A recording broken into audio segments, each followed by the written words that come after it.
देवताओं की बन गई है। ये उन्होंने 5000 वर्ष तपस्या की। ये सबसे बात बड़ी, आप मृत संजीवनी, जो मरे हुए को जिंदा करने की ताकत रखता हो, ऐसा मृत संजीवनी मंत्र भी है, संजीवनी विद्या भी है, और संजीवनी ऐसा है जिसका व्यापार, जिसका काम धंधा, हर कुछ मरणासन स्थिति। मरे हुए को जिंदा करने का तात्पर्य यह है कि जो मरने की स्थिति में है उसके लिए, जिसका आर्थिक रूप से वो मर गया उसको ठीक करने के लिए, जो शारीरिक रूप से मर रहा हो उसके लिए, ये संजीवनी विद्या आयु वृद्धि कारक है और आयु को बढ़ाता है। किंतु अलग अलग मृत संजीवनी जो है सभी देवताओं के अलग है। ये भगवान शिव का मृत संजीवनी सबसे पहले शुरुआत सारे देवताओं की बन गई है, किंतु भगवान शिव की आराध्य, जो भगवान शिव हैं जिनके आराध्य, उनके लिए मृत संजीवनी विद्या जो है सबसे उत्तम है। महामृत्युंजय जिस तरह से प्रभावशाली है बहुत ही, उसी प्रकार से ये उससे कम नहीं, उससे कई ज्यादा है।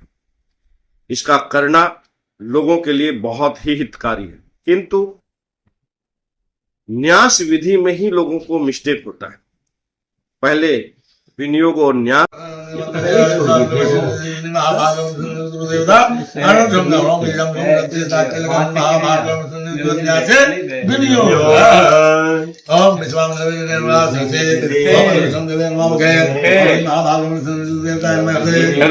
शुरुआत में करना चाहिए और अंत में करना चाहिए। अंत में प्रायः 99% लोग हम आप सबके पास में ये इसलिए बता रहे हैं क्योंकि हमारे पास में प्राचीन, हमारे 100 पीढ़ी के अंदर में लिखी हुई ये विद्या है।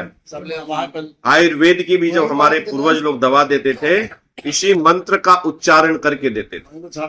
और अभी इस मंत्र से, पूजा पाठ की पद्धति से जिनकी आयु कम है, जिनके हेल्थ इशू होते हैं, तो मृत संजीवनी विद्या से उनकी पूजा जब होती है तो इसका फायदा क्या है कि जो दवा काम नहीं कर रही है वह दवा काम करने लग जाती है। बहुत सारे प्रभाव होते हैं उसमें। जीवन में यही जो इसके जानकार है उससे ही कराना चाहिए। ऐसे तो करने वाले बहुत से मिल जाएंगे, लेकिन हस्तलिखित है, जो अभी मैं दिखा रहा हूं कि न्यास विधि करते समय में हाथ से लिखी हुई है। कोई पुस्तक में लिखा हुआ अभी तक हम लोगों को भी नहीं मिला है, क्योंकि 100 पीढ़ी से हमारे यहाँ लिखी हुई है। तो हस्तलिखित जो आ रही है हम लोग भी लिख लिख करके उसको रखते हैं। पुराने पेपर जब खराब हो जाते हैं तो भी। मृत संजीवनी मंत्रोच्चारण का भी प्रभाव, जैसे कि सारे ब्राह्मण लोग जिस तरह से अभी आपके सामने में कर रहे हैं, पूजा का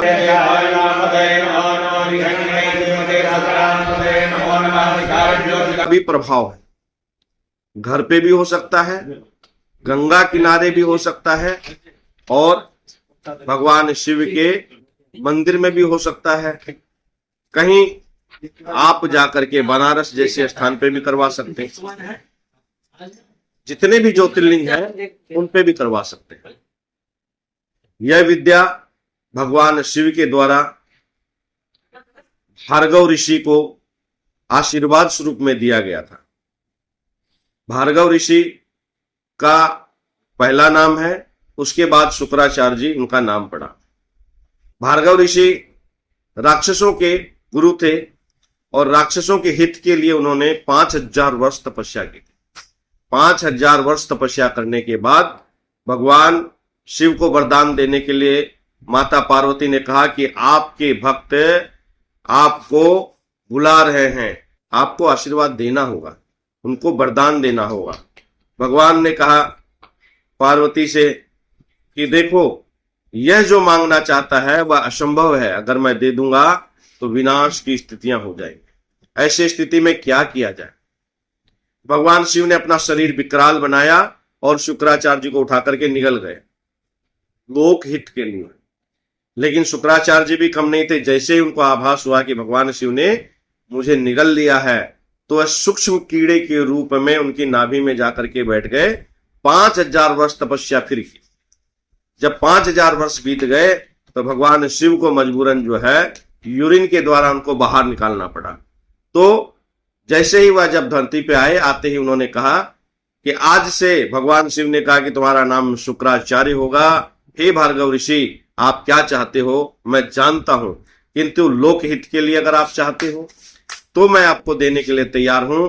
आप मुझे पहले आश्वस्त कीजिए और मुझसे वचन दीजिए कि किसी भी स्थिति में जो बुरे लोग हैं अर्थात जो अत्याचारी हैं उनके ऊपर इसका प्रयोग नहीं करेंगे। तब उन्होंने वचन दिया और उसके बाद मृत संजीवनी विद्या उनको दी गई। सबसे पहले उन्होंने राजा बलि पे किया। जब राजा बलि लोग जो है देवता और राक्षसों का युद्ध हुआ तो राजा बलि के साथ में कई राक्षस मर गए थे। राजा बलि को इसलिए जिंदा किया क्योंकि राजा बलि जो है धर्मात्मा था। राजा बलि भगवान 52 जी को यानी जो विष्णु थे वो 52 अवतार में आए थे, 3 पग भूमि दान में करते, यज्ञ अनुष्ठान ये वो करते थे, लोगों का भला करते थे। इस कारण से उनको वह जीवित किया। मृत संजीवनी विद्या ऐसी ही है, जो आदमी ग्रहों के प्रभाव से अल्प आयु में मृत्यु को प्राप्त कर सकता है, उसके जीवन काल को यह बढ़ा सकता है, उनको यह ठीक कर सकता है। लाइक करें, सब्सक्राइब करें चैनल को, ताकि आपको आने वाले समय में और भी इस चीज की जानकारी मैं आपको दे सकता हूं। नमस्कार, जय श्री राम।